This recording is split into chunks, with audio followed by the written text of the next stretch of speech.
Într-un colț uitat al României, ascuns sub beton și decenii de tăcere, se află un mister atât de profund încât a fost șters din toate arhivele oficiale. Ce s-a întâmplat cu adevărat la Negru Vodă? Și de ce nimeni nu mai are voie să vorbească despre asta? La începutul războiului rece, România comunistă aliată cu URSS a demarat proiecte strict secrete în domeniul războiului psihologic, al energiilor neconvenționale și al controlului populației. Una dintre cele mai misterioase locații, un mic oraș aproape de granița cu Bulgaria. Negru Vodă. În 1956, hărțile regiunii încep să se schimbe. Drumuri dispar, păduri sunt defrișate, iar localnicii sunt forțați să se mute. Oficial, zonă militară. Neoficial, excavații masive și un crater acoperit cu beton. Zona devine interzisă. Bătrânii vorbesc despre sunete ciudate care veneau din pământ, despre camioane militare care intrau și ieșeau noaptea și despre oameni care au dispărut fără urmă. Un martor susține că a văzut un bărbat ieșind din pădure, desculț, cu părul albit complet și cu privirea goală. Unele documente sovietice declasificate sugerează existența unui program comun, proiectul Orizont Negru, destinat testării influenței psihotronice, unde de joasă frecvență pentru controlul minții, telepatie militară și izolare senzorială extremă. Subiecții, soldați, prizonieri politici și civili considerați disponibili. În subsolul bazei, o instalație semicirculară cu 12 bobine Tesla de mare putere a fost sincronizată cu un calculator sovietic de generație Quant 4. La 3:17 s-a pornit sistemul. Un tank de tip T-55 a fost poziționat în centrul camerei și a activat drept obiect de test.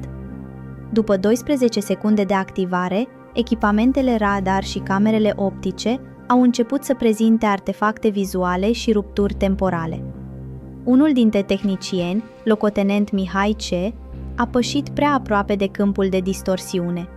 A început să leviteze ușor, apoi a dispărut complet. După 47 de secunde, experimentul a fost oprit de urgență. Tancul reapare, dar cu trasee fizice contorsionate, unele componente fuzionate cu podeaua metalică. Carcasa era calcinată pe dinăuntru. Mihai C. a fost regăsit abia 7 ore mai târziu, într-o zonă a pădurii de la 6 km distanță. Deplasare inexplicabilă.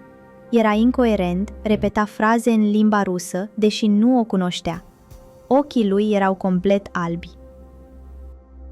O altă teorie, și mai tulburătoare, susține că în timpul săpăturilor s-a descoperit o structură care nu era nici naturală, nici construită de om. Avea pereți netezi, proporții geometrice imposibile și emitea un sunet, un zoom Z constant, aproape organic. Se spune că structura ar fi răspuns în momentul în care a fost atinsă de echipamentele de foraj. În 1972, un eveniment nedezvăluit oficial a dus la închiderea completă a bazei. Surse anonime vorbesc despre o explozie energetică, defecțiuni electrice în tot județul și moartea subită a animalelor din zonă. Terenul a fost imediat închis, iar zona sigilată.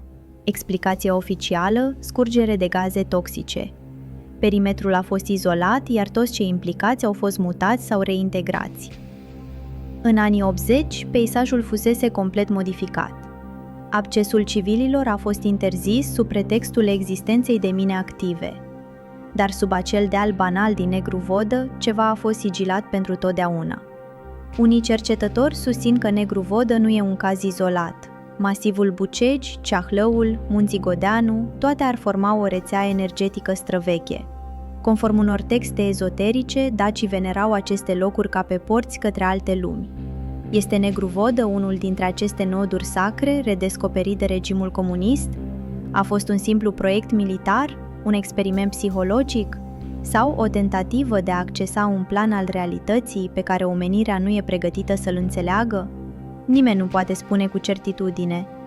Tot ce știm, adevărul a fost îngropat, în arhive, în beton și în frica celor care au fost martori. Dosarul secret avea scris: similitudini între structura subterană din Negru Vodă și geometria descoperită în săpăturile nerecunoscute de la Bucegi.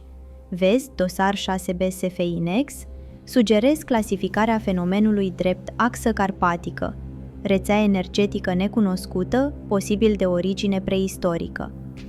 Raportul final în 1985 spunea: fenomenul negru vodă a fost izolat. Nu se recomandă continuarea cercetării în forma actuală. Structura prezintă pericol existențial nedefinit. S-a aprobat acoperirea completă cu beton armat și ștergerea documentelor din arhiva publică.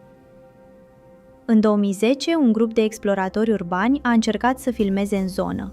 Toate echipamentele lor au cedat. GPS-ul s-a blocat, lumina s-a stins fără explicație.